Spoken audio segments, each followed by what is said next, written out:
Praise the Lord. खुदावंदियों में आप सबकी सलामती हो। मैं एवेंजलिस्ट रूथ सुदागर और आज का मेरा टॉपिक है, क्या आपकी ज़िंदगी में कोई माफ़ी का तलबगार है? क्या हमारी ज़िंदगी में, हम सब की ज़िंदगी में आज हमें गौर करने की ज़रूरत है कि हमारी ज़िंदगी में कोई ऐसा है जिसमें कोई माफ़ी का तलबगार है, कोई हमसे नाराज़ है, हम उससे नाराज़ हैं, हमने किसी को माफ़ नहीं किया या किसी ने हमें माफ़ नहीं किया। तो आज हमें इस बात पर गौर करने की ज़रूरत है और हम खुदावंद के कलाम में से पढ़ेंगे।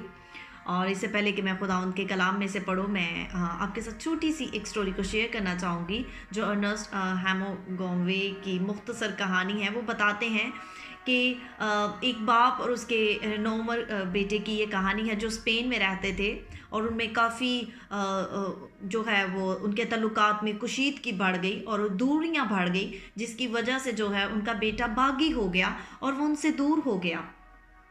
और जो है उसके बाप ने अपने गुमशुदा और बागी बेटे के लिए बहुत लंबा सफ़र तय किया और आखिर आखिरी लम्हा के तौर पर उसने मैड्रिड अखबार में एक इश्तिहार छपवाया और उसने अपने बेटे के नाम का जो है एक इश्तिहार छपवाया और उस पर अपने बेटे का नाम उसने वहाँ पर मेंशन किया और उसके बेटे का नाम पाको था। और स्पेन में आई थिंक मे बी मैं प्रोनाउंस ठीक कर रही हूँ, और स्पेन में ये नाम जो है पाको, ये बहुत आम नाम है। और जब उसने ये इश्तिहार छुपवाया और बहुत सारे लोगों ने जब इसको पढ़ा तो उसने वहाँ पर इश्तिहार में लिखा था, प्यारे पाको, कल मुझे मैड्रिड अखबार के दफ्तर के सामने मिलो।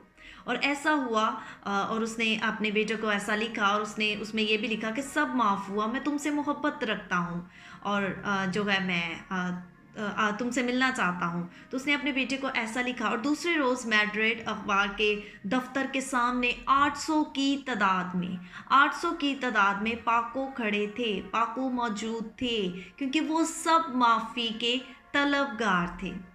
आज हमें गौर करने की ज़रूरत है। जब मैं इस स्टोरी को पढ़ रही थी और मैंने सोचा, मैंने देखा, मैंने गौर किया और मैंने मुनासिब समझा, ज़रूरी समझा कि मैं इसको आपके साथ शेयर करूं कि हमारी ज़िंदगी में भी बहुत सारे लोग हैं जो हमारी माफ़ी के तलबगार हैं। बहुत से खूबसूरत रिश्ते हैं जो गलत फहमियों की वजह से टूट चुके हैं, डिस्ट्रॉय हो चुके हैं, और कोई चाहता है कि ये भाई, ये बहन मुझे कॉल करे, मुझसे मिलने आए, बहाने से मुझसे बात करे और मैं बात करते करते जो है हमारे रिलेशन जो हैं वो बहाल हो जाएं।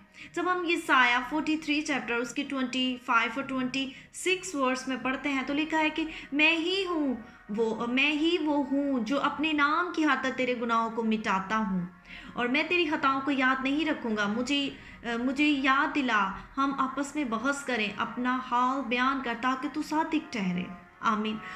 बहुत से लोग हैं जो खुदावंद से दूर हैं और वो बहुत दूर हैं खुदावंद से और वो चाहते हैं कि हम खुदावंद के करीब जाएं। और समटाइम हमारी ऐसी सिचुएशन होती है, ऐसी हालत हो जाती है लोगों की कि खुदावंद को उन पर तरस आता है। लेकिन याद रखिए, खुदावंद आपके लिए बाहें फैलाए खड़ा है। वो चाहता है कि हम लौट आएं, रिपेंट करें और वो हमें मुकम्मल तौर पर माफ़ करे। खुदावंद चाहता है कि हम उससे माफ़ी मांगे। और इंसानी तौर पर अगर हम बात करें, फिज़िकल जो हमारे रिलेशंस हैं इस दुनिया में रहते हुए, ज़मीन पर जो खुदावंद ने हमें दिए हैं, उसमें भी बहुत से ऐसे लोग हैं जो माफ़ी के तलबगार हैं, जो चाहते हैं कि ये शख्स आज मुझे माफ़ कर दे। और याद रखिए, जब तक हम माफ़ नहीं करेंगे हमें माफ़ नहीं किया जाएगा। इसीलिए आज जो कोई भी मेरी आवाज़ को सुन रहा है, अगर आपने आज अपनी ज़िंदगी में किसी को माफ़ करना है तो उसे माफ़ कीजिए, उसे बात कीजिए, उसे कॉल कीजिए, उसके घर पर जाइए और इन रिलेशंस को बहाल कीजिए। हो सकता है कि आपकी ज़िंदगी में कोई माफ़ी का तलबगार हो। God bless you all.